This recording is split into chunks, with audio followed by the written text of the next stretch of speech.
Hello guys, good morning. So guys, हम अपने vision के टेस्ट सीरीज कर रहे थे फुल लेंथ। तो चलिए, हम आज का ये फोर्थ टेस्ट है हमारा फुल लेंथ। तो चलिए हम स्टार्ट करते हैं। In the context of Indian polity consider the following statement. The constitution empowers only the state governor and not the president of India to exercise discretionary power. तो guys, ये statement बिल्कुल correct है। अब क्यों correct है मैं आपको बता दूं। तो गाइस, आपको पता है जिस तरह सेंटर पे प्रेसिडेंट और एमपीज में जो रिलेशन होता है, वही क्या है स्टेट में गवर्नर्स को क्या होता है, उनके जो कैबिनेट मिनिस्टर्स होते हैं उनमें रिलेशन होता है। लेकिन क्या है, सेंट्रल लेवल पे प्रेसिडेंट को वो डिस्क्रिशन नहीं दी जाती, जबकि कॉन्स्टिट्यूशन गवर्नर को कुछ डिस्क्रिशन अलाउ करता है, उसको पावर देता है। ठीक है, इसलिए क्या है, जो स्टेटमेंट 1 है वो करेक्ट है। While the president has the power to appoint the जजेस of the supreme court, the governor of state has no power to appoint the जजेस of state high court. Guys, ये बात बिल्कुल सही है। आपको पता होगा क्या, चाहे हाई कोर्ट के जज हो चाहे सुप्रीम कोर्ट के जज हो, उन्हें ओनली प्रेसिडेंट ही अपॉइंट करता है, गवर्नर नहीं करता। तो बोथ द स्टेटमेंट्स क्या करेक्ट हैं। With reference to the secretariat of parliament, तो गाइस आपको पता है सेक्रेटेरिएट ऑफ पार्लियामेंट क्या कॉन्स्टिट्यूशनल बॉडी है अंडर आर्टिकल 98। तो ये बात बिल्कुल करेक्ट है। Each house of the parliament has a separate secretariat staff. तो ये बिल्कुल करेक्ट है। It makes payment of salary and other allowances to the member of house. तो ये भी करेक्ट है। तो all the statements are definitely correct. Consider the following statement about the startups in India under the startup India scheme. तो अगर हम startup India scheme के under काफ़ी क्वेश्चन इससे पहले भी कर चुके हैं। They must be registered with the DPIIT। तो ये बात बिल्कुल सही है। अगर आप कोई भी स्टार्टअप स्टार्ट करते हो तो उसमें क्या है, सबसे पहले आपको रजिस्टर कराना करता है, किसके अंडर, DPIIT के under. Only startups having paid up share capital up to ₹25 crore can apply for exemption from angel tax. तो ये बात बिल्कुल सही है। तो बोथ द स्टेटमेंट क्या बिल्कुल करेक्ट है। Which of the following processes is responsible for the movement of local winds in northern India known as लू। आपको पता है गर्मियों में लू पड़ती है, तो ये किस वजह से होती है, कंडक्शन, एडवक्शन या रेडिएशन या कन्वेक्शन। तो इसकी जो प्रोसेस रिस्पॉन्सिबल है वो है advection. Consider the following passage regarding the Lala Lajpat Rai. He was one of the founder of the DAV school and Punjab national bank. तो गाइस, ये बात बिल्कुल करेक्ट है। अगर आप लोग कोई भी DAV स्कूल से पढ़ा हुआ होगा तो आपको पता होगा कि लाला लाजपत राय के he is the one of the founder of DAV school. While an ardent supporter of the two nation theory, he argued for a unity of Hindu and Muslims to overthrow the British rule. ये बात भी सही है। इन्होंने peaceful मार्च को lead किया था against the Simon commission. तो ये स्टेटमेंट भी करेक्ट है। ऑल द 3 स्टेटमेंट क्या करेक्ट है। Which of the following statement is are correct about the star campaigners. तो क्या हमने स्टार कैंपेनर्स से ऑलरेडी काफ़ी क्वेश्चन कर चुके हैं। ठीक है, अब आपने बताना इसमें से कौन सी स्टेटमेंट करेक्ट है। They are nominated by the parties to campaign only in specified constituencies. ये बात बिल्कुल सही है। सपोज करो मैं कोई कैंडिडेट कंटेस्ट कर रही हूँ, तो मैं चाहती हूँ कि मेरा जो कैंपेन है वो कोई स्टार करे, तो मैं उसको नॉमिनेट कर सकती हूँ। ठीक है, the campaigner himself can not contest in a particular election in which he is campaigning. तो गाइस, ये स्टेटमेंट क्या है, बिल्कुल इनकरेक्ट है। क्योंकि अगर सपोज करो कोई स्टार ही खड़ा हो रहा है, वो अपने कैंपेन में एज अ स्टार कैंपेन कर सकता है, तो ऐसी बात नहीं है। तो ओनली जो फर्स्ट स्टेटमेंट है वो करेक्ट है। डैश डाइट, तो गाइस हमने ये सेम क्वेश्चन किया था जब हमने ये पूछा था कि डैश डाइट किससे रिलेटेड है, तो हमने बताया था हाइपरटेंशन से रिलेटेड है। डाइटरी अप्रोच टू, ताकि हम क्या कर सके, हाइपरटेंशन को क्या कर सके, कम्बाट कर सके। That is recommended for pregnant women, no. DASH is essential for athletes and high in fructose and low in glucose, नहीं। It focuses on the nutrient rich food which are low in sodium and can help lower blood pressure. ठीक है, तो guys इसका जो correct answer है वो है C. Consider the following statement about the biodiversity management committee. So guys, हमने इससे सेम क्वेश्चन हमने ऐसा किया है बायोडाइवर्सिटी मैनेजमेंट कमेटी से। इनको एस्टेब्लिश किया हुआ है अंदर बायोलॉजिकल डाइवर्सिटी 2002। ये बात बिल्कुल सही है। Their function is to prepare, maintain and validate people's biodiversity register in consultation with the local people. तो ये दोनों स्टेटमेंट क्या है, बिल्कुल करेक्ट है। अब आपने बताना ये जो पोर्ट है, ये इंपॉर्टेंट पोर्ट था संगम एज का। It is famous for pearls and ये लोकेट था on the banks of Tamraparni river, जो नेचुरल हार्बर था। तो आपने बताओ ये पांड्या किंगडम का एक इंपॉर्टेंट पोर्ट था। तो which of the following describe the port, Puhar, Muziris, Korkai या मदुराई। तो कैसे इसका जो करेक्ट आंसर है वो कोरकाई है। Which among the following are the causes of the Maratha defeat in the victory of the Ahmad Shah Abdali in the third battle of Panipat। तो अगर आपको पता ही होगा थर्ड बैटल ऑफ पानीपत में क्या हुआ था, मराठा की डिफीट हो गई थी और जो अहमद शाह अब्दाली थे वो जीत गए थे। तो आप बताना इसके बारे में क्या चीज़ें हैं वो सही थी। Ahmad Shah forces outnumber the forces under the command of Maratha. ये बात बिल्कुल सही है। फेमाइन कंडीशन आ गई थी नियरली मराठा कैंप में पानीपत में। ये बात बिल्कुल सही है।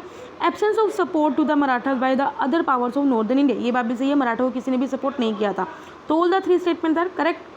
Consider the following statement about the nature of ocean current. There is no west wind drift current in the Indian Ocean। तो गाइस ये गलत है, वेस्ट विंड ड्रिफ्ट होती है इंडियन ओशन में। अगर आपने ओशन करंट जो कि गाइस बहुत इंपॉर्टेंट है, आप हर की बढ़ना कि अटलांटिक ओशन में कौन सी है, पैसिफिक ओशन में कौन सी है, इंडियन ओशन में कौन सी है, ये 3 तो मेन ही आपको करनी है। The eastward flow of the equatorial counter current is due to the difference in the salinity of the water. नहीं, देखो मोजाम्बिक करंट और जो वेस्ट ऑस्ट्रेलियन करंट है क्या वार्म करंट है, तो ये जो वेस्ट ऑस्ट्रेलियन करंट है कोल्ड करंट है ना कि वार्म करंट, तो ये भी स्टेटमेंट गलत होगी। तो तीनों के तीनों स्टेटमेंट क्या इनकरेक्ट है। In the context of development in the field of biochemistry the term interferon, तो गाइस जो इंटरफेरन है ये मेनली एक सिंगल प्रोटीन होता है which is release by the host cell in response to the presence of virus. तो इसकी correct statement क्या है, बी। एक second, consider the following statement with reference to the presiding officers of the houses of parliament. तो guys आपको पता है presiding officer कौन होते हैं, स्पीकर होता है लोकसभा को, और राज्यसभा कौन होता है, चेयरमैन होते हैं। The presiding officer summon their respective houses from time to time. तो गाइस ये जो काम है वो कौन करता है, प्रेसिडेंट करते हैं, ना कि प्रिसाइडिंग ऑफिसर करते हैं। The chairman of Rajya Sabha and the speaker of the Lok Sabha are the leaders of the respective houses. नहीं भाई, आपको पता है जो लीडर ऑफ लोकसभा कौन होता है, प्राइम मिनिस्टर होता है, ना कि स्पीकर होता है। ठीक है, तो ये क्या होते हैं, ये लोग प्रिसाइडिंग ऑफिसर होते हैं, ना कि लीडर्स होते हैं। The chairman of the Rajya Sabha is x officer chairman of the Indian parliamentary group. नहीं गाइस ये भी गलत है। तो जो ओनली करेक्ट स्टेटमेंट क्या है, कोई भी इनकरेक्ट है, all the statements are incorrect. In India आपको पता है जो यूनिफॉर्म रिकॉल पीरियड और मिक्स्ड रिकॉल पीरियड है वो मेनली हम किस मेजरमेंट के लिए यूज़ करते हैं, अनएम्प्लॉयमेंट पॉवर्टी लाइन, जीडीपी या फिर measurement of the working age population. तो गाइस ये हम मेनली यूज़ करते हैं for estimation of poverty line. Which of the following statement is correct about the operation clean up. तो गाइस हमने ये सेम क्वेश्चन या इनसाइट्स या हमने विजन के किसी भी टेस्ट सीरीज में किया है। ऑपरेशन क्लीन अप में मेनली यही है कि हम जो हेयर ब्रश यूज़ करते हैं जो मोंगूस हेयर के बने हुए, हमने उसका यूज़ को क्या करना है, प्रिवेंट करना है। ठीक है, it is an operation to crack down on the smuggling of mongoose hair in the country. ठीक है, जब आप आर्ट करते हो, कोई भी आप पेंटिंग करते हो, तो उसमें जो आप ये ब्रश यूज़ करते हो तो इसको हमने क्या करना है, खत्म करना है। Which of the following statement is correct regarding the Banks Board Bureau? It is an autonomous body established based on the recommendation of Nachiket More Committee। नहीं गए, इसको कमेटी पीजे नायक कमेटी की रिकमेंडेशन पे ओपन किया हुआ है, ना कि Nachiket. Function of the board include helping banks in terms of developing business strategies and capital raising plans. तो ये बात बिल्कुल सही है। It is responsible for the selection appointment of board of directors for both public and private sector पर। तो guys हमने ये क्वेश्चन पहले भी किया था, हमने कहा था कि हम इसमें सिर्फ पब्लिक सेक्टर के बैंक जो होते हैं उनका सिलेक्शन होता है, प्राइवेट सेक्टर बैंक्स का नहीं होता। ठीक है, तो ये स्टेटमेंट इसलिए गलत होगी। तो ओनली स्टेटमेंट जो करेक्ट है वो है second. Which of the following statement is correct regarding the Advertising Standards Council of India? It is a regulatory body established by the government by executive order. No, the rules formulated by the body are binding। देखो guys ये binding नहीं होते, तो दोनों के दोनों statement case में incorrect है। Consider the following statement with reference to the procedure related to the voting on demand of grants in the parliament। तो गाइस हमने क्या है, इस तरह का क्वेश्चन किया था जब हमने किया था कि कंसोलिडेटेड फंड होता है, चार्ज अपॉन होता है। ठीक है, ऐसे तरह का क्वेश्चन किया था। तो voting is the exclusive privilege of Lok Sabha, ये बात बिल्कुल करेक्ट है। जो वोटिंग है वो एक्सक्लूसिव प्रिविलेज है। The expenditure charge upon the consolidated fund of India is neither subject to voting nor can be discussed. तो गाइस जो इसके अंदर जो चार्ज होता है, एक्सपेंडिचर होता है, उसको हम वोटिंग नहीं कर सकते, लेकिन हम डिस्कस कर सकते हैं। ठीक है, तो ये गलत होगी स्टेटमेंट। तो इनकरेक्ट स्टेटमेंट क्या है, सेकंड स्टेटमेंट केस की इनकरेक्ट है। Which of the following statement is are correct with respect to the Rahnumai Mazdayasnan Sabha. The Sabha was against the social reforms in the field of women empowerment. तो ये सभा इसलिए open की गई थी, एस्टेब्लिश की गई थी ताकि जो पारसी वुमेन्स है उनको एम्पावर किया जाए। ठीक है, तो ये स्टेटमेंट गलत हो गई। It was founded by the दादा भाई नौरोजी एंड द अदर्स। तो ये बात बिल्कुल सही है। Rast Goftar was an important news paper and that propagated the message of this association. तो ये बात बिल्कुल सही है। तो second and third statement case में बिल्कुल करेक्ट है। ये जो गाइस ये जो टेलीग्राम ग्रुप है, ये ग्रुप मेरा नहीं है एक्चुअली, जहाँ से मैंने पीडीएफ इसको ली है, ठीक है, वेबसाइट से, तो वहीं का उन्होंने दे रखा है। Which of the following refers constitutionalism. देखो कॉन्स्टिट्यूशनलिज्म क्या रिफ्लेक्ट करती है, the provision of division of power नहीं, the provision of integrated judiciary नहीं, देखो the fundamental rights of citizen are protected, it reflect the constitutionalism. तो इसका जो स्टेटमेंट सी है वो बिल्कुल करेक्ट है। Which of the following statement is are correct regarding the call money market. तो आपको पता है गाइस ये मनी मार्केट का क्या एक इंस्ट्रूमेंट है। Under the call money market funds are transacted on the overnight basis, ये बात बिल्कुल सही है। आरबीआई डिसाइड द इंटरेस्ट है, तो गाइस आरबीआई का इसमें कोई लेना देना नहीं होता, तो ओनली जो स्टेटमेंट वन है वो करेक्ट है। और आपको बताना है कौन सा पेयर बिल्कुल सही है। देखो कुछ केसेस में क्या क्या जजमेंट हुई आपको बताना है। देखो कूपर केस में क्या हुई थी, put a check on the process of repromulgation of ordinance, ये बिल्कुल सही है। कि होल्टन ह्यूलन केस इसलिए होता ताकि अगर हम किसी भी लोकसभा के मेंबर को डिस्क्वालीफाई कर देते हैं एंटी डिफेक्शन के अंडर, तो उसको जुडिशियल रिव्यू कर सके, तो ये बात बिल्कुल सही है। रूपा अशोका हुरा वर्सेस अशोका हुरा केस में क्या होता है, सुप्रीम कोर्ट क्या कर सकती है, अपनी जजमेंट को रिकंसिडर कर सकती है। ठीक है, to prevent the abuse of process. तो तीनों की तीनों जो जजमेंट्स है वो बिल्कुल करेक्ट है। तो all the three statements are correct. Which of the following statement regarding the Telangana peasant struggle is correct? During the movement gram Raj committee units of the local self governance were set up, ये बिल्कुल सही है। इस struggle में क्या है, इनमें हैदराबाद को एसेशन किया था, नहीं गई, ऐसा कुछ नहीं हुआ था। कम्युनिस्ट पार्टी ऑफ इंडिया ने काफी इंपॉर्टेंट रोल प्ले किया था, तो ये बिल्कुल सही है। First and third statement case में करेक्ट है। Consider the following statement regarding the foot and mouth disease that affect cattle and the other ruminant. ये बैक्टीरिया की वजह से होता है, नहीं गाइस, ये वायरस की वजह से होता है, ना कि बैक्टीरिया की वजह से। ये क्या ह्यूमंस में ट्रांसमिट हो सकती है? नहीं होती।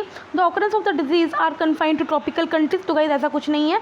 कहीं भी कंट्रीज में जो कैटल्स हैं तो वहाँ पे ये डिजीज हो सकती हैं, तो इसका जो करेक्ट आंसर है वो neither. Consider the following statement regarding the revenue expenditure of union budget, जो कि हम जीएसटी कंपनसेशन जो स्टेट गवर्नमेंट को देते हैं वो रेवेन्यू एक्सपेंडिचर का पार्ट है, ये बात बिल्कुल सही है। इंटरेस्ट पेमेंट अभी भी लार्जेस्ट कंपोनेंट है सेंटर का रेवेन्यू एक्सपेंडिचर का, तो ये बात बिल्कुल सही है। जो हम ग्रांट देते हैं सेंट्रल ऑटोनोमस बॉडी को, वो एक रेवेन्यू एक्सपेंडिचर का पार्ट है, तो ये बात बिल्कुल सही है। ऑल द थ्री स्टेटमेंट क्या बिल्कुल करेक्ट है। With reference to the following statement with respect to the bureau of Indian standard, the bureau consist of members from the central government, state government and the private sector. नहीं guys, ये गलत है। एक minute, sorry, ये correct statement है। जो bureau है इसमें सेंट्रल गवर्नमेंट के ऑफिशियल्स भी होते हैं, स्टेट गवर्नमेंट और प्राइवेट सेक्टर के होते हैं। ये ministry of commerce and industry के अंडर काम करते हैं। नहीं गाइस, ये जो किसके अंडर काम करते हैं? मिनिस्ट्री ऑफ कंज्यूमर अफेयर्स के। BIS certification mark is compulsory for milk powder and package mineral water, तो ये बात बिल्कुल सही है। जो करेक्ट स्टेटमेंट है वो first and third. Which of the following is the correct sequence in decreasing order of weight of the given currency in SDR basket? तो गाइस हमने सेम क्वेश्चन किया था। सबसे ज़्यादा वेट होता है वो US डॉलर का होता है, फिर यूरो का होता है, फिर चाइनीज युआन का होता है, फिर येन का होता है, और सबसे एंड में क्या होता है? पाउंड का होता है। 5 करेंसी बास्केट है SDR की, ठीक है। तो इसका जो करेक्ट स्टेटमेंट है वो 1, 2, 4, 3। The government of India has recently announce that India participate करेगा 2021 में पीसा टेस्ट में। तो पीसा किसका इनिशिएटिव है? तो गाइस ये OECD का इनिशिएटिव है, ठीक है। तो हम आपको बता दें, consider the following pair, sir आपको बताना कौन सी पोट्री को किस पीरियड में पेंट किया गया। पेंटेड ग्रे वेयर को क्या महाजनपद में किया? नहीं। नॉर्दर्न ब्लैक पॉलिश्ड वेयर को क्या ऋग्वेदिक में किया? नहीं। जो रेड ब्लैक वेयर को ये बात बिल्कुल सही काल्कोलिथिक न्यूलिथिक फेस में किया गया। तो गाइस आपको पता होगा जो रेड ब्लैक वेयर है ये मेनली इंडस वैली का जो वहाँ पे पाया गया था। और आपको ये भी पता होना चाहिए कि जो इंडस वैली है वो काल्कोलिथिक एज का क्या है, एक मतलब कि पार्ट है, ठीक है। तो इसका ओनली करेक्ट स्टेटमेंट है वो है 3। जो नॉर्दर्न ब्लैक पॉलिश वेयर है ये महाजनपद का है, और जबकि जो पेंटेड ग्रे वेयर है वो ऋग्वेदिक का है, ठीक है। तो गाइस आई होप आपको समझ में आ रहा होगा। In the context of securities market what do you understand the term rights issue? तो जो राइट्स इशू है it refers to the raising capital from the existing share holder of the company. तो जो स्टेटमेंट ए है वो बिल्कुल correct है। With reference to the niche and the niche या हैबिटेट में क्या क्या डिफरेंस है? जो हैबिटेट होता है एरिया का जहाँ पे स्पीसीज लाइव करते हैं, जबकि नीचे क्या होता है? The sum of all activities and relationship of species. तो ये जो नीचे है वो किसी भी स्पीसीज का एक जैसा नहीं हो सकता, ठीक है। 2 और मोर species can not only share the same habitat but also have the same नीचे। तो मैंने आपको भी बताया कि जो 2 या उससे ज़्यादा मतलब कि एक स्पीसीज का क्या है जो नीचे होता है वो हमेशा डिफरेंट होता है। तो जो स्टेटमेंट ओनली 1 क्या है वो करेक्ट है। He was the prominent figure of the Indian socio religious reform movement. He is one of the editor of the Anglo Marathian weekly Indu Prakash supporting the Indian freedom struggle. He was closely associated with the Prarthana Samaj. तो प्रार्थना समाज से वो closely associate करते थे। तो बताओ इसका क्या आंसर होगा? गोपाल कृष्ण गोखले, बाल गंगाधर तिलक, MG रनाडे, दादो भाई। तो इसका जो करेक्ट आंसर है वो MG रनाडे, क्योंकि प्रार्थना समाज से क्लोजली एसोसिएट करते थे। विच of the following statement is the correct regarding the spice web from? तो कैसे हमने भी डेली करंट अफेयर्स में कल ही किया था। It is an initiative under the ministry of commerce and industry. Guys ये जो इनिशिएटिव वो मिनिस्ट्री ऑफ कॉर्पोरेट अफेयर्स के अंडर है, ना कि कंज्यूमर कॉमर्स एंड इंडस्ट्री के अंडर। तो ये स्टेटमेंट गलत होगी। It is aimed at doubling the India spice export. नहीं। तो कैसे इसमें हमने क्या किया था? ये ईज ऑफ डूइंग बिजनेस का एक पार्ट था। इसमें हमने क्या करता था? जो 10 सर्विसेज थी वो हमने इंटीग्रेट कर दी थी, तीन में कर दी थी, ठीक है। ये 3 इसमें डिपार्टमेंट्स है, मिनिस्ट्रीज हैं जो इसमें इंक्लूड है। It will facilitate easy incorporation of business in India. तो ये बिल्कुल सही है। ओनली जो थर्ड स्टेटमेंट है वो करेक्ट है। India is a member of which of the following global bank? India किसका मेंबर है? न्यू डेवलपमेंट बैंक का भी आपको पता है, ब्रिक्स का अलग बैंक है। एशियन इंफ्रास्ट्रक्चर इन्वेस्टमेंट बैंक का भी, अफ्रीकन डेवलपमेंट बैंक का भी है, तो ये आपको पता होना चाहिए। बैंक फॉर इंटरनेशनल सेटलमेंट का भी है। तो इंडिया के चारों का मेंबर है। अब आपने बताने कौन सी बर्ड सेंचुरी किस स्टेट में है? तो गाइस जो नाल सरोवर है वो गुजरात में, राजस्थान में नहीं है। वंदुवुड तमिलनाडु में बिल्कुल से, जो रंगीन रथ वो केरला में नहीं है, वो कर्नाटक में है। तो ओनली जो स्टेटमेंट करेक्ट है वो ओनली 2 है। Consider the following statement regarding the Financial Sector Regulatory Appointment Search Committee. It has been created based on the recommendation of the financial sector. तो ये बात बिल्कुल सही है। इसको कौन हेड करता है? फाइनेंस मिनिस्टर नहीं गई, इसको जो कैबिनेट सेक्रेटरी है वो हेड करते हैं, ना कि फाइनेंस मिनिस्टर। ये रिकमेंडेशन देती है RBI गवर्नर की पोस्ट पे। गई ये हमने मतलब कि शायद मैंने नहीं कराया आपको, लेकिन जो अभी अपडेटेड जो आ रखी है ना मैगजीन्स, उसमें ये है ये क्या करती है, जैसे RBI गवर्नर है, जो SCBI का चेयरमैन है, या जो IRDI का जो हेड है, उनके जो पोस्ट है उनके बारे में रिकमेंड करती है, ठीक है। तो ओनली जो स्टेटमेंट करेक्ट है वो 1 and 3 है। Consider the following statement regarding the surcharge. Indian constitution empower the parliament to impose the surcharge. तो ये बात बिल्कुल सही है। अंडर आर्टिकल 270 और 271 इंडियन कॉन्स्टिट्यूशन क्या करता है, पार्लियामेंट को एम्पावर करता है कि वो सरचार्ज को इम्पोज कर सकती है। तो गाइस सरचार्ज क्या होता है, टैक्स पे टैक्स को हम क्या बोलते हैं, सरचार्ज करती है। जो भी होल जो जितना भी सरचार्ज आपने कलेक्ट किया है वो सभी का सभी कंसोलिडेटेड फंड ऑफ इंडिया का पार्ट होता है। ये बात बिल्कुल सही है। सरचार्ज हम किसी जीएसटी पे इम्पोज नहीं कर सकते, तो ये बात भी सही है। तो तीनों की तीनों स्टेटमेंट क्या बिल्कुल करेक्ट है। Consider the following statement, the early Rigvedic period techniques was orally transmitted. तो ये बात बिल्कुल सही है। With the advent of Aranyaka sacrificial rites become popular. तो ये आपको पता है जो आरण्यक है ये मेनली क्या फॉरेस्ट स्टोरीज हैं, तो सेक्रीफाइसेस का इससे कोई लेना देना नहीं है। Purusha Sukta hymn in Rigveda reflect the existence of social division in the Vedic. तो ये बात बिल्कुल सही है। First and third statement case में करेक्ट है। Consider the following statement regarding the Congress Socialist Party. It was formed as a response to India's participation in the Second World War. नहीं गई, इसको हमने इसलिए नहीं फॉर्म किया गया था। It merged with the Congress after the later declared the establishment of a socialist pattern of society as its goal in the अवधि सेशन of 1955। नहीं, तो भाई ये दोनों के दोनों स्टेटमेंट क्या इनकरेक्ट है। अब आपने बताना with reference to the all India state people conference, क्या स्टेटमेंट करेक्ट है। जो कि जो all India state people conference है इसने भी फ्रीडम स्ट्रगल में क्या है अच्छा खासा अपना रोल मतलब कि निभाया है। It was conducted by the princely state to contain the effect of Congress. नहीं गई, ऐसा कुछ नहीं था। इन्होंने क्या ब्रिटिश गवर्नमेंट को सपोर्ट किया था ड्यूरिंग क्विट इंडिया मूवमेंट। मैंने आपको अभी बताया इसने फ्रीडम स्ट्रगल में अच्छा रोल निभाया, तो ये गलत है। तो दोनों के दोनों स्टेटमेंट केस में इनकरेक्ट है। Consider the following statement regarding the Wavell breakdown plan. ठीक है, तो आपको पता है वेवल प्लान क्यों आया था, ताकि हम क्या कर सकें, इंडिया को आज़ादी दे सकें। प्लान नहीं कहता है कि ट्रांसफर करेंगे power directly to the provinces and the princes. नहीं, देखो क्या करा था इसने, प्लान नहीं बोला था कि ठीक है हम आपको पावर दे रहे हैं, लेकिन उनमें ये बोला था अगर कोई भी प्रिंसली स्टेट इससे सेटिस्फाइड नहीं है तो वो क्या कर सकते हैं, यहाँ से एलिमिनेट हो सकते हैं, मतलब कि वो इससे स्टेप बैक कर सकते हैं। ठीक है, तो इसलिए क्या वेवल प्लान को काफ़ी क्या किया गया था, मतलब कि काफ़ी इसको मतलब कि इसके अगेंस्ट बोला गया था, तो ये बिल्कुल गलत है। It was incorporated by the mission cabinet mission plan, तो ऐसा भी नहीं है। तो दोनों के दोनों स्टेटमेंट केस में इनकरेक्ट है। Consider the following statement about the trans fat. It is the type of the saturated fat that occurs in the small amounts in the meat and dairy products। नहीं, देखो small amount में नहीं होता ये। Artificial trans fats are produced during the process of hydrogenation of vegetable oil। ये बात बिल्कुल सही है। जो करंट जो परमिटेड लेवल है ट्रांस फैट का वो सिर्फ 2% नहीं गाइस, इसको कितना 5% अभी परमिटेड है। ठीक है, बाकी हमने एक मतलब कि एक स्कीम चलाई हुई है जिसमें हमने क्या करना है, जो ट्रांसफैट है उसको एलिमिनेट करना है 2022 तक या 2024 तक। ठीक है, तो उसकी ओनली जो स्टेटमेंट करेक्ट है वो 2 है। वो आपने बताना है कौन सा टैक्स है, वो किस हिसाब से था, मिडीवल पीरियड में लगता था ये।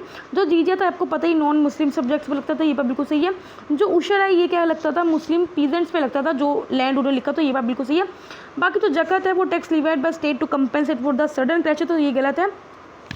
खर्च क्या लगता था, जबकि रिलीजियस टैक्स था, तो ये स्टेटमेंट भी गलत है। ओनली तो फर्स्ट एंड सेकंड है वो करेक्ट है। अब आपने बताना है हिमालयन और पेनिनसुलर रिवर्स के गुण। जब peninsular river exhibit greater meandering tendencies and shift their course more frequently than the Himalayan river, तो ये स्टेटमेंट गलत है। इवन जो हिमालयन रिवर्स है उनमें क्या है, ग्रेटर मींडरिंग टेक्निक्स होती हैं। देखो मींडरिंग क्या होता है आपको पता ही, जो मेनली जो अपर कोर्स होता है ना वहाँ पे पाई जाती है। ठीक है, ऐसे ऐसे जैसे आपने अगर राफ्टिंग करी होगी तो मींडरिंग होती है ना, लहरें उसी वजह से होती हैं।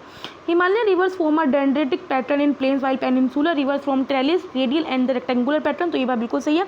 ओनली जो स्टेटमेंट सेकंड है वो करेक्ट है। Consider the following statement in the context of space internet. Space internet refers to the provision of internet services through satellite, unlike the conventional fiber based internet service. ये बिल्कुल सही है। देखो space internet services में क्या होगा, जो आपको इंटरनेट की फैसिलिटी मिलेगी वो सेटेलाइट की हेल्प से मिलेगी, ना कि फाइबर बेस्ड इंटरनेट। ठीक है, जो सेटेलाइट इस पर्पज़ के लिए यूज़ होंगी वो सिर्फ जियो स्टेशनरी ऑर्बिट्स में प्लेस होंगे। देखो ओनली आगे देखो गाइस नहीं, जियो stationery orbit even the low earth orbit में भी हम प्लेस कर सकते हैं। जो स्टारलिंक प्रोजेक्ट है उसका एम यही है ताकि हम स्पेस इंटरनेट प्रोवाइड कर सकें, जो नासा के द्वारा डेवलप। तो गाइस ये आपको पता होना चाहिए। देखो स्टारलिंक प्रोजेक्ट नो डाउट ही हमने मतलब कि इंटरनेट प्रोवाइड करेगा, लेकिन ये स्पेसएक्स के द्वारा क्या गया, डेवलप किया गया, ना कि नासा के द्वारा। ठीक है, और जो स्पेसएक्स है वो कमर्शियल आर्म है किसकी, नासा की। ठीक है, तो ये स्टेटमेंट इसलिए गलत होगी। ओनली जो स्टेटमेंट वो करेक्ट है वो है 1। Which of the following statement is not correct regarding the development of literature during the Gupta age? During this period, secular literature works were produced। ये बात तो सही है। The primary theme of the literature during this period was the pure poetry and the romantic comedy, तो ये बात भी सही है। जो अभिजना शकुंतलम है वो कालिदास का वर्क है, तो ये बात बिल्कुल आपको पता है, शकुंतलम जो कालिदास का वर्क है। No Puranic literature develop during this period, तो गाइस यही क्या इनकरेक्ट स्टेटमेंट होगी, ऐसा कुछ नहीं है। पुरानी लिटरेचर उस वक्त क्या डेवलप की गई थी। इन द कॉन्टेक्स्ट ऑफ, एक second guys, in the context of modern history, जब पुनारन वलर मूवमेंट किससे रिलेटेड था? तो ये जो पुनापारा वलियर मूवमेंट था ये किससे रिलेटेड था? It is the communist uprising in the princely state of the Travancore. ठीक है, तो इसका जो करेक्ट स्टेटमेंट है वो क्या है? डी। तो गाइस एक लैग्रेंजियन पॉइंट होता है, न्यूज़ में था in the context of space exploration, what are they? तो ये लैग्रेंजियन पॉइंट होता है क्या? देखो गाइस ये पॉइंट होता है जहाँ पे where a small body under the gravitational influences of the two larger ones remains relatively instable. ठीक है, तो ये स्टेटमेंट करेक्ट है इसका बी। दिल्ली चलो मूवमेंट किस मूवमेंट से एसोसिएटेड है? तो गाइस आपको पता होना चाहिए इंडिविजुअल सत्याग्रह से रिलेटेड है। ठीक है, जो अभी टर्म से गोल्ड कंग्रेजित आई न्यूज़ में था, किस लिए था? ये क्या ट्राइबल फेस्टिवल है नागालैंड का, मार्शल आर्ट है जो मिजोरम में परफॉर्म की जाती है, शिफ्टिंग कल्टीवेशन है जो असम में प्रैक्टिस की जाती है, ट्रेडिशनल स्पोर्ट है जो मणिपुर में प्ले किया जाता है। तो जिसका करेक्ट आंसर है वो डी है, ये एक ट्रेडिशनल स्पोर्ट है जो मणिपुर में खेला जाता है।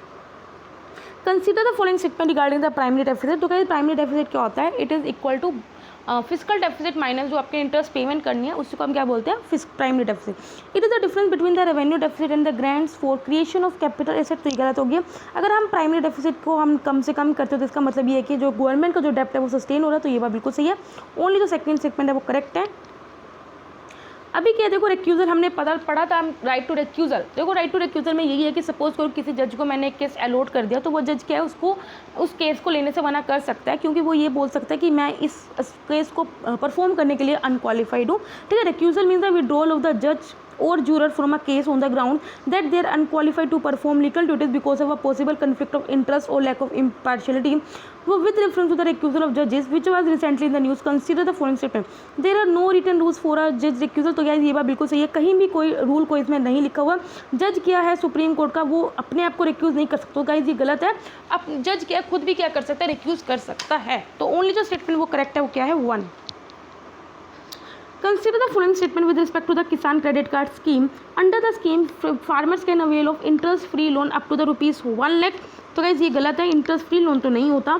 The KCC card can be obtained at RRBs and commercial banks only. देखो guys sorry cooperative bank only तो गलत हो गया, कमर्शियल बैंक से भी आप ले सकते हो। Investment credit for both farming and allied activities can be obtained under the Kisan credit scheme. ठीक है, तो गाइस तो ये स्टेटमेंट ये बिल्कुल बात सही है। अब ये नहीं कि सिर्फ फार्मिंग से रिलेटेड है, उसके जैसे अगेन जैसे एलिड एक्टिविटी, जैसे अगर आप एनिमल रियरिंग कर रहे हो, पोल्ट्री कर रहे हो, तो उसमें भी क्या है आप इसका फायदा उठा सकते हो। तो ओनली थर्ड स्टेटमेंट केस में करेक्ट है। Consider the following statement regarding the Maru Gurjara temple architecture.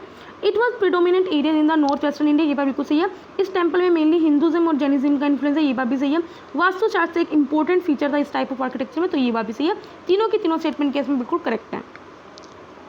Consider the following statement. The nominal interest rate takes inflation into account to reflect the real cost of fund to the borrowers.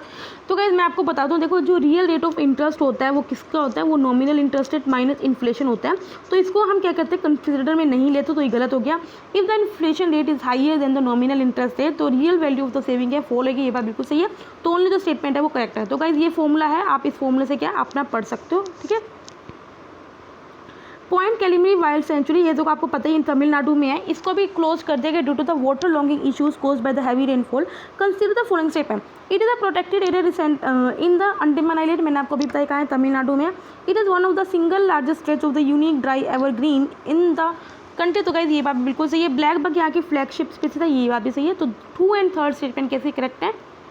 मुंडो island है, ये अभी क्या under water है और ये धीरे धीरे क्या कर रहा है, मतलब कि वाटर के अंदर जा रहा है। तो ये आइलैंड कहाँ पे है, किस स्टेट में, किस यूटी में? तो गाइस ये जो है वो केरला में है। ठीक है, तो इसका जो करेक्ट आंसर है वो है C. Which of the statement about the Vallabhacharya is not correct? Not correct अपने बताना। ही वॉज द फाउंडर पुष्टिमा की बात बिल्कुल सी है। तो कोई अकबर के कंटेम्प्रेरी नहीं थे, कोई अकबर के समय में नहीं था, तो ये गलत है। अकबर के बाद के समय के इनकी जो फिलोसफी थी उनको शुद्ध रहते बोलते थे, ये बात बिल्कुल सही है। इन्होंने सेवरल कमेंट्रीज लिखे और भगवत पुराण, तो ये बात भी सही है। जो इनकरेक्ट स्टेटमेंट है वो है B. Which of the following state has recently launch India first garbage cafe? तो गाइस हमने सेम क्वेश्चन किया, उसमें हमने मैच था कॉलम क्वेश्चन किया था उस वक्त। तो भी फर्स्ट गार्बेज कैफे कहाँ है? छत्तीसगढ़ में बनाया गया है। Which of the following statement best describe the robotic process automation? तो गाइस रोबोटिक प्रोसेस ऑटोमेशन का मतलब क्या है? It is the use of software to imitate the human action. तो इसका जो करेक्ट स्टेटमेंट है वो है ए। speciation in the evolutionary process by which population evolved to become distinct species. In this context, which of the following correctly describe the allopathic speciation? तो allopathic speciation क्या होता है? It occurs when a species separates into two separate groups which are isolated from one another. तो इसका जो correct answer है वो क्या है? ए है। ठीक है, तो गाइस इस तरह के जो क्वेश्चंस है ना, जैसे एलोपैथिक स्पेसिएशन क्या होता है, ठीक है, रोबोटिक प्रोसेस ऑटोमेशन क्या होता है, तो गाइस इसमें क्या डायरेक्ट आंसर ही बताने लायक होता है कि एक्चुअल में क्या होता है, बस वही बता दो। अगर मैं और क्वेश्चन पढ़ूंगी तो क्या कंफ्यूज होगे, ठीक है, तो अगर आपको लगता है तो आप अपने साथ क्वेश्चन पढ़ सकते हो। कोरल ट्रायंगल, अभी न्यूज़ में तो कहते हमने इससे पहले जो क्वेश्चन किया था एक लास्ट कभी टेस्ट में, तो हमने उसमें हमने कहा था कि कोरल ट्रायंगल में कौन कौन सी कंट्रीज़ नहीं आती, ठीक है, तो हमने उस तरह का क्वेश्चन किया था। तो ये मेनली 6 कंट्रीज आपको पता होना चाहिए, Indonesia, Malaysia, Philippines, Papua New Guinea, Timor है और एक और है। तो किस कोस्ट पे है वो? South east Asia, Australia, north America, Antarctica, ठीक है। तो आपको पता होना चाहिए साउथ ईस्ट एशिया, क्योंकि आपको देखो इंडोनेशिया, मलेशिया, फिलीपींस सब साउथ ईस्ट एशिया की है। India is signatory to which of the following agreements under the WTO? देखो इंडिया किस किसका सिग्नेटरी है? एग्रीमेंट ऑफ गवर्नमेंट प्रोक्योरमेंट का नहीं है, एग्रीमेंट ऑन एग्रीकल्चर का है, general agreement of trade in services इसका भी है। तो इसका जो करेक्ट आंसर है वो सेकंड एंड थर्ड है। Consider the following statement regarding the special economic zone. Special economic zone act आया था, वो इंडिविजुअल को अलाउ करता है कि वो स्पेशल इकोनॉमिक जोन को अलाउ इंडिविजुअल भी सेटअप कर सकते हो, ये बात बिल्कुल सही है। जो भी यहाँ पे स्पेशल इकोनॉमिक जोन में जो डेवलपर होगा उस पर मैट टैक्स और DDT टैक्स नहीं लगेगा, तो ये गलत है, उस पर भी लगेगा। Single brand retailers owned by the foreign companies can not procure goods from special economic zone units for meeting mandatory local requirement, तो ये गलत है। ओनली जो स्टेटमेंट करेक्ट है वो है फर्स्ट है। एक second, the institution of eminence, which of the following statement is correct? It aim to bring only government or government aided higher education institution in the top 500 of the world rankings in the next 10 year। तो ये जो मैंने आपको question कराया था state PT 365 social issues में हमने cover कराया था इंस्टीट्यूट ऑफ एमिनेंस, तो इसके अंडर हम सिर्फ गवर्नमेंट ही नहीं प्राइवेट इंस्टीट्यूशंस को भी क्या करते हैं, एड दे रहे हैं, तो ये गलत हो गया। Each public institution selected IOE will get financial assistance of the ₹1000 crore for 5 years, तो ये बात बिल्कुल सही है। जिस इंस्टीट्यूशन को भी हम सेलेक्ट करेंगे चाहे वो पब्लिक, देखो इसके अंदर हम क्या करेंगे, किसी भी पब्लिक इंस्टीट्यूशन किसी भी प्राइवेट इंस्टीट्यूशन को चूज़ कर सकते हैं, लेकिन सिर्फ पब्लिक इंस्टीट्यूशन को हम क्या देंगे, एड देंगे, जो कितने देंगे, 1000 करोड़ देंगे अगले 5 साल तक, तो ये बात बिल्कुल सही है। इंस्टीट्यूशन ऑफ एडमिशन ग्रांट करती है, institution will get complete flexibility in fixing of curriculum and syllabus, तो ये बात बिल्कुल सही है। तो जो करेक्ट स्टेटमेंट है वो है second and third. With reference to the major ports of the India consider the following statement. जो कोलकाता पोर्ट है वो only river in major port है कंट्री में, तो ये बात बिल्कुल सही है। कांडला पोर्ट में largest port of India by volume of cargo handle, तो ये बात भी सही है। तमिलनाडु में maximum number of major ports है, तो ये बात भी सही है। तीनों की तीनों स्टेटमेंट के बिल्कुल करेक्ट है। Which of the following statement is correct regarding the state of administration during the time of Harsha? क्या उस वक्त जो नेचर ऑफ एडमिनिस्ट्रेशन थी वो काफ़ी सेंट्रलाइज है? नहीं भाई, डिसेंट्रलाइज थी। During this period ministers and high officials were paid only in the cash? नहीं भाई, ओनली इन द कैश नहीं होती थी, कभी कभी हम उनको लैंड भी एज अ गिफ्ट दे सकते थे, तो दोनों स्टेटमेंट केस में इनकरेक्ट है। With reference to the cantonment board, cantonment board से रिलेटेड क्या स्टेटमेंट करेक्ट है? It is established for the municipal administration for civilian population in the cantonment area, ये बात बिल्कुल सही है। ये स्टेट गवर्नमेंट के द्वारा कॉन्स्टिट्यूट किया जाता है by notification in government gadget, नहीं था, तो इसकी जो रिस्पॉन्सिबिलिटी है वो सारी मिनिस्टर ऑफ डिफेंस की होती है, तो ये गलत होगी। The member of the board were nominated by the governor, देखो गवर्नर नहीं नॉमिनेट करता, तो ओनली जो स्टेटमेंट करेक्ट है वो है 1। Consider the following differences between the Mohiniyattam and Kathakali, तो क्या दोनों के दोनों के क्लासिकल डांस है। क्या आपने बताना कि हैवी मेकअप सिर्फ मोहिनीअट्टम डांस में होता है जबकि जो कथकली में उसमें मेकअप नहीं होता, तो गाइस ये गलत है, कथकली में भी पूरा मेकअप होता है। कथकली एक ट्रेडिशनल सोलो डांस है, तो गाइस हमने ये कल ही क्वेश्चन किया था, जो मोहिनीअट्टम है वो सोलो डांस है ना कि कथकली, तो ये गलत हो गया। Local social and theoretical forms of Kerala had a direct influence on the evolution of Kathakali, whereas Mohiniyattam was associated with the Devdasi tradition in the temple of Kerala, तो ये गाइस ये करेक्ट बिल्कुल है, तो only जो third statement है वो बिल्कुल करेक्ट है। Which of the following statement is not correct regarding the UN peacekeeping mission? UN peacekeeping mission के अंडर क्या है, कौन सा स्टेटमेंट करेक्ट नहीं है? देखो गाइस UN peacekeeping mission के अंडर क्या होता है, हम क्या करते हैं, जो अपनी अपनी आर्म्ड फोर्सेज हैं उनको क्या भेजते हैं, जो कंट्रीज़ कैन अभी डिस्टर्ब्ड हैं तो वहाँ पे भेजते हैं ताकि वो जो पीस है वो स्टेबल कर सकें। तो अभी हमने UN मेडल भी जीता इंडिया ने, ठीक है। The decisions regarding the establishment, maintenance और expansion of the peace keeping operation are taken by the UN security council, ये बात तो करेक्ट है। UN peace keeping forces are deployed with the consent of main parties to the convention, ये बात बिल्कुल सही है। जो भी UN मेंबर के स्टेट है वो उनको लीगली ऑब्लाइज्ड है कि वो फंड्स प्रोवाइड करें for financing UN peace keeping operation, ये बात बिल्कुल सही है। जनरली क्या जो US है वो लार्जेस्ट ट्रूप कॉन्ट्रीब्यूटर है in world in the UN peace keeping operation, तो गाइस यही जो स्टेटमेंट है वो इनकरेक्ट है, ठीक है। अब आपने बताना कौन सा वर्क है किस ऑथर के द्वारा लिखा गया। देखो राजा तरिंगनी कल्हाना के द्वारा लिखा गया, ये बात बिल्कुल सही है। मालविका नृत्य ये हरिसेना के द्वारा लिखा गया है। तो गाइस अगर आपको ये देखो, पहली बात आपको पता होना चाहिए ये कालिदास के द्वारा लिखा गया है, हरिसेना के द्वारा नहीं लिखा गया। मृचा कथकरेगा ये शूद्र के द्वारा लिखा गया। अगर आपको नहीं भी पता है, लेकिन अगर आपको ये पता है कालिदास के वक्त, तो गाइस कालिदास के जितने भी वर्क्स हैं, उसके प्लेस, उनके थिएटर्स, वो अच्छे से पढ़ के जाना, क्योंकि कालिदास के काफ़ी इंपॉर्टेंट होता है। तो अगर आपको ये पता होगा जो सेकंड नहीं है, तो अगर आप सेकंड को एलिमिनेट कर दोगे तो आप अपने आप के करेक्ट आंसर पर पहुंच जाओगे। तो सी इसका क्या करेक्ट आंसर है, ठीक है। Regarding the Amravati school of art consider the following, इसको सतवाहन ने पेट्रोनाइज किया था, ये बात बिल्कुल सही है। There was an emphasis on the, देखो आपको पता है अमरावती स्कूल ऑफ आर्ट में बुद्धा जी की स्टोरीज को लाइव किया गया, ये बात बिल्कुल सही है। रेड स्टोन इसको ये नहीं, व्हाइट मार्बल को हम क्या करते थे, यूज़ करते थे, तो ये स्टेटमेंट इनकरेक्ट होगी। तो इसमें जो करेक्ट स्टेटमेंट है क्या, first and second. Basic exchange and cooperation agreement, ये भी न्यूज़ में तो हमने किसके साथ किया था गाइस, इंडिया ने यूएसए के साथ किया था। तो इसका जो करेक्ट आंसर है वो क्या है, USA. Consider the following bird species, आपने बताना है कि जो कौन सी बर्ड स्पीसीज है जो कि क्रिटिकली एंडेंजर्ड है। तो ये जीडन कर्सल भी है, जो लेसर फ्लेडिकन है ये एंडेंजर्ड है, ना कि क्रिटिकल एंडेंजर्ड, बाकी ये भी है। तो फर्स्ट एंड थर्ड स्टेटमेंट कैसी करेक्ट है। अब आपने बताना है कौन सी कम्युनिकेशन टेक्नोलॉजी में कौन सी फ्रिक्वेंसी को यूज़ किया जाता है।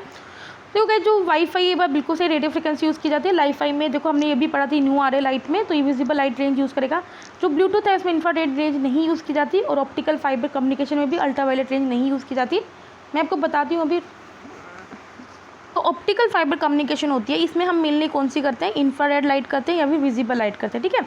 और जो ब्लूटूथ होता है इसमें हम मेनली क्या करते हैं, जो रेडियो फ्रिक्वेंसीज हैं, जो शॉर्ट रेंज रेडियो फ्रिक्वेंसी है उसको यूज़ करते हैं, ठीक है। आपको पता है ब्लूटूथ में हम क्या करते हैं, जब अगर हमारी जो डिस्टेंस है उतना हो तभी हम कर सकते हैं, तो इसलिए शॉर्ट रेंज होती है, ठीक है। Consider the following statement regarding the peninsular India. Karbi Anglong is the north east is the extension of peninsular India, ये बिल्कुल सही है। आपको पता है जो पेनिनसुलर इंडिया है वो नॉर्थ ईस्ट तक जाता है, जिसको छोटा नागपुर प्लेटू के बाद के मालदा फोल्ट के साथ क्या है वो मतलब कि देखो मेघालय प्लेटू, आपको पता है कि मेघालय प्लेटू है वो क्या है, मेन पार्ट से अलग है बाय द मालदा कैप, तो ये बात बिल्कुल सही है। और वो राइस के लिए काफ़ी अच्छा है। तो ओनली जो सेकंड स्टेटमेंट है वो इसमें करेक्ट, सॉरी दोनों स्टेटमेंट क्या इसमें करेक्ट है। With reference to the national action plan for drug demand reduction consider the following statement. इसका एम ये था कि हम ड्रग एब्यूज़ को कॉम्बैट कर सकें through a multi prolong strategy involving education, de addiction and rehabilitation, ये बात बिल्कुल सही है। ये डायरेक्ट फंड प्रोवाइड करेगा पंचायत और अर्बन लोकल बॉडीज को, ये बात भी सही है। इसको प्रिपेयर किया गया ministry of health and family welfare के द्वारा, तो ये गलत है। Ministry of social justice and the empowerment के द्वारा से प्रिपेयर किया गया है। तो only first and second statement case में करेक्ट है। अब आपने बताना है जो ट्रेडिशनल वाटर हार्वेस्टिंग टेक्निक्स हैं क्या उसमें डिस्क्रिप्शन है, तो गाइस आप ये पढ़ लेना। जो इसमें जो करेक्ट स्टेटमेंट है वो सेकंड, थर्ड एंड फोर्थ है। ताकि जो हाथ ये बात बिल्कुल से स्मॉल अर्दन चेक डैम्स होते हैं। खादिन में हम क्या करते हैं कि लोग अर्दन एम्बैंकमेंट होते हैं, जो टांका होता है उसमें सिलेंड्रिकल पेव्ड अंडरग्राउंड पिट होते हैं। तो जो करेक्ट आंसर है वो सेकंड, थर्ड एंड फोर्थ है। देखो अब आप अगर आपने इकोनॉमी में जो मनी सप्लाईज को बढ़ानी है तो आप क्या क्या कर सकते हो, आप कैश रिजर्व रेशियो को वेव ऑफ कर सकते हो, ये बात बिल्कुल सही है, ठीक है। जो आरबीआई परफॉर्म करेगा लॉन्ग टर्म रिपो ऑपरेशन, ये बिल्कुल सही है। देखो कहीं लॉन्ग टर्म रिपो ऑपरेशन में क्या होता है, आरबीआई क्या करता है, रेपो रेट पे क्या करता है, आपको 1 to 3 ईयर्स तक का करता है लोन दे देता है। RBI issue securities under the market stabilization scheme, देखो नहीं इससे ऐसा कुछ नहीं होने वाला। तो ओनली तो फर्स्ट एंड सेकंड स्टेटमेंट है वो करेक्ट है। देखो डबल लैंडलॉक्ड कंट्री कौन सी है, डबल लैंडलॉक्ड कंट्री क्या उसे बोलते हैं। देखो एक तो लैंडलॉक्ड कंट्री, लैंडलॉक्ड कंट्री का मतलब ये होता है जिसमें कहीं से भी क्या ओशन ना लगा हुआ, चारों तरफ से क्या उसमें लैंडलॉक्ड है, ठीक है। लेकिन डबल लैंडलॉक्ड क्या है कि वो उसी लैंडलॉक्ड कंट्री से क्या की जाए, बॉर्डर की जाए, जो भी क्या है वो खुद भी लैंडलॉक्ड है, ठीक है। तो आपने बताना डबल लैंडलॉक्ड कंट्री कौन कौन से है। देखो उज्बेकिस्तान भी है, ये भी है, देखो मंगोलिया नहीं है। देखो आपको पता होना चाहिए मंगोलिया को कौन कौन बॉर्डर करता है, चाइना करता है, रशिया करता है, ठीक है। और रशिया और चाइना के दोनों ही लैंडलॉक्ड नहीं है। नेपाल में आपको पता है नेपाल इंडिया को करता है बॉर्डर, लेकिन इंडिया लैंडलॉक्ड नहीं है, ठीक है। तो ये गलत होगी। अगर आपको ये पता होगा जो सेकंड एंड थर्ड है वो तो नहीं हो सकती, तो सॉरी थर्ड एंड फोर्थ तो नहीं हो सकती, तो आप अपने आप स्टेटमेंट को हटा सकते हो। तो करेक्ट स्टेटमेंट क्या है, B. Which of the following statement is correct regarding the north east gas pipeline grid project. तो गाइस देखो ये क्या डेवलप होएगा नॉर्थ ईस्टर्न स्टेट में इन कोलैबोरेशन विद म्यांमार। देखो नहीं ये सिर्फ गवर्नमेंट ऑफ इंडिया का प्रोजेक्ट है, ताकि हम क्या कर सके नॉर्थ ईस्ट जो रीजन है वहाँ पे क्या कर सके, डोमेस्टिक भी सप्लाई कर सके और कमर्शियल पर्पस के लिए जो नेचुरल गैस है उसको सप्लाई कर सके। The pipeline would ensure the supply of gas to both domestic consumer and the commercial industry to the north eastern state. तो ये बात बिल्कुल सही है। ओनली द सेकंड स्टेटमेंट है वो करेक्ट है। Which of the following is the advantage of presidential form of government. Presidential form of government का क्या एडवांटेज है, ये बात बिल्कुल सही है, स्टेबल फॉर्म होती है, ठीक है। The head of state is immune from being impeach, नहीं भाई इम्पीच तो वह भी हो सकता है, ठीक है। It imposes for a mechanism to ensure collective responsibility of the government to the people, नहीं भाई आप इंडिविजुअल रिस्पॉन्सिबल होता है। It is a device for strengthening the direct democracy where the head of the state is directly elected by the people, नहीं। तो इसका जो correct answer है वो क्या है, ए है। Present relation between the fundamental rights and the DPSP that form की आपको पता है फंडामेंटल राइट्स और डीपीएसपी में क्या है, जो डीपीएसपी क्या है वो उसमें सुप्रीमेसी उनको परफॉर्म दी जाती है। नो डाउट है कि डीपीएसपी के जस्टिसेबल नहीं है, लेकिन उन्हें सुप्रीमेसी दी जाती है। तो आपने बताना है in this context consider the following statement, जो फंडामेंटल राइट्स हैं वो उनको लेजिस्लेचर नहीं प्रोवाइड है अनलाइक द डीपीएसपी। तो ये बात बिल्कुल सही है। Laws made under a few DPSP can not be declared void on the ground of contravention of one or more fundamental, ये बात बिल्कुल सही है। अगर आपने डीपीएसपी के बेसिस पे कोई लॉ बनाया है और अगर किसी वो फंडामेंटल राइट के साथ क्या कर रहा है, वो कॉन्ट्रावीन कर रहा है, तो आप उसे वॉइड नहीं कर सकते। ये बात बिल्कुल सही है, ठीक है। दोनों की दोनों स्टेटमेंट बिल्कुल करेक्ट है।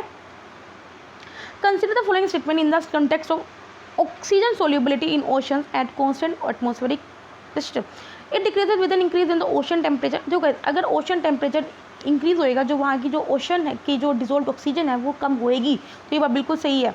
It increases the oxygen solubility increases with an increase in salinity, तो कहीं ये गलत है। तो जो इनकरेक्ट स्टेटमेंट है वो कौन सी है, second. Which of the following statement इधर correct with the reference to the IOD Indian Ocean dipole के लिए। पॉजिटिव जो इंडियन ओशन डाइपोल, देखो guys positive Indian Ocean dipole कब होता है, जब अरेबियन सी का जो टेम्परेचर है वो क्या है, गर्म होता है, ठीक है। अब positive IOD occurs when the sea surface temperature are greater than the Arabian sea and less than the normal in the tropical eastern Indian ocean, ये बात बिल्कुल सही है। IOD breakdown occurs when the monsoon trough moves into the southern hemisphere, ये बात बिल्कुल सही है, जब मॉनसून ट्रफ का ब्रेक हो सकती है। पॉजिटिव आईओडी की वजह से क्या हमारे इंडिया में कम रेनफॉल होगी, नहीं ऐसा कुछ नहीं है। देखो अरेबियन सी का जब टेम्परेचर ज़्यादा होएगा तो वहाँ पे क्या है, ज़्यादा इवेपोरेशन होगी, ठीक है। तो उससे क्या अरेबियन सी की जो ब्रांच है अच्छा मानसून आएगा। तो ये गलत हो गया। ओनली जो फर्स्ट एंड सेकंड स्टेटमेंट है वो करेक्ट है। कुछ टेम्पल्स है आपने बताने इनका रीजन कौन में है, देखो सिद्धि बनाए के कोंकण में, ये बात बिल्कुल सही है। तिरुपति रायलसीमा में, ये बात कैलाश टेम्पल है वो विदर्भा में नहीं है, ये इलोरा के में महाराष्ट्र में है।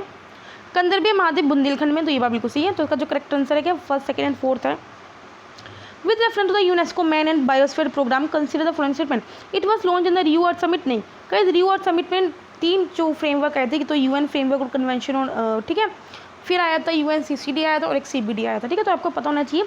इसका एम यही है to improve the relationship between the people and their environment and training in natural resources and management, तो ये बात बिल्कुल सही है। जो world network of biosphere reserve है of MAB programme does not cover transboundaries, नहीं भाई ये ट्रांस बाउंड्री साइट्स को भी कवर करता है। तो ओनली जो स्टेटमेंट करेक्ट है वो है second.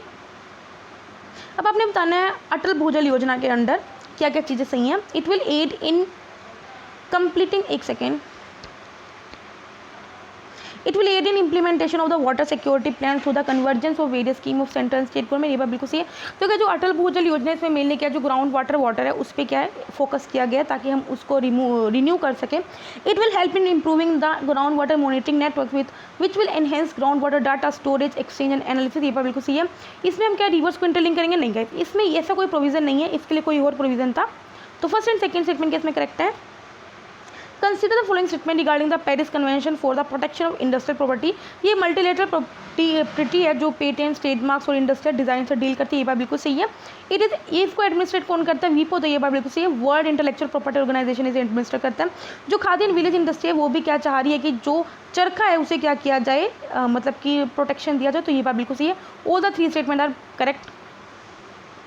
Which of the following statement is correct regarding the women police, हमारी इंडिया में वुमेन पुलिस फोर्स कितनी है, ये ओनली लेस देन 110% है अक्रॉस इंडिया, तो ये बात बिल्कुल सही है। हमारे इंडिया में आप देख सकते हो वुमेन पुलिस फोर्स कितनी कम है। जो हाईएस्ट नंबर है वुमेन पुलिस फोर्स की वो क्या मणिपुर में, तो गाइस ये गलत है। हाईएस्ट नंबर जो वुमेन पुलिस है वो तमिलनाडु में, ना कि मणिपुर में, और सबसे कम कहाँ पे, जम्मू कश्मीर में। तो ओनली जो फर्स्ट स्टेटमेंट है वो करेक्ट है। With reference to the biotic potential, same question हमने ऐसा किया था बायोटिक पोटेंशियल का।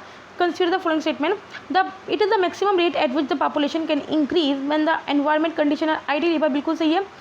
जो बायोटिक पोटेंशियल है वो वेरी करता है फ्रीक्वेंसी ऑफ रिप्रोडक्शन से और सर्वाइवल रेट से। देखो गाइस जो जितनी स्पीसीज का जितना साइज बड़ा होता है उसका जो रिप्रोडक्शन रेट है वो कम होता है एज कम्पेयर टू जो छोटी छोटी स्पीसीज होती हैं उनका जो रिप्रोडक्शन रेट होता है वो ज़्यादा होता है, ठीक है। लेकिन जो उनका जो छोटी स्पीस होती है उनका जो सर्वाइवल रेट है वो कम होता है, ठीक है। तो करेक्ट स्टेटमेंट क्या है इसमें, ओनली दोनों स्टेटमेंट क्या इसमें करेक्ट है। कुछ रिवर्स बताना, उनके सोर्स बताना है। देखो झेलम वेरीनाग से करती है, ये बात बिल्कुल सही है। सतलुज रक्सास से, ये बात दिक्कत। देखो बियास जो होते हैं वो कुल्लू हिल से निकलते हैं, ना कि पराशार लेक से। तो स्टेटमेंट जो करेक्ट है वो फर्स्ट एंड सेकंड है। कुछ डिफेंस सिस्टम है आपने बताना है उसके बारे में। त्रिशूल क्या है, short range surface to air missile, ये बात बिल्कुल सही है। ना क्या एंटी टैंक गाइडेड मिसाइल, ये बात भी सही है। जो पिनाका है, देखो पिनाका भी एक मिसाइल है, ना कि कॉम्बैट एयरक्राफ्ट है। तो जो करेक्ट स्टेटमेंट क्या फर्स्ट एंड सेकंड है। कुछ टर्म्स ही हैं अभी न्यूज़ में जो बिटल को राइगल एंड बिलेट्रिक्स, ये किससे रिलेटेड है, तो कहीं से जांट स्टार्स है, ठीक है। तो उसका जो करेक्ट आंसर है वो सी है। देखो अब एक बताए, जो एक फैमिली है उसमें 3 मेल मेंबर्स हैं, एक पापा हैं और 2 उनके बच्चे हैं। जो पापा का क्या काम है, पापा का काम है वो पोल्ट्री फार्मर है। जो उनका बड़ा बेटा, उनका काम क्या है, वो वाइन शॉप है उसकी।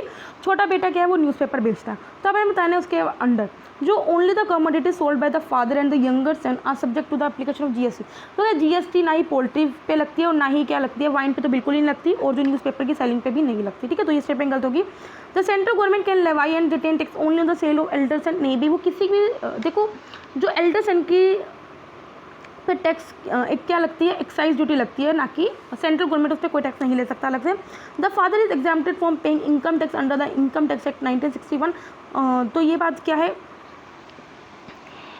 ओनली जो इसमें करेक्ट, इसमें कोई भी स्टेटमेंट क्या इनकरेक्ट है। एक सेकेंड,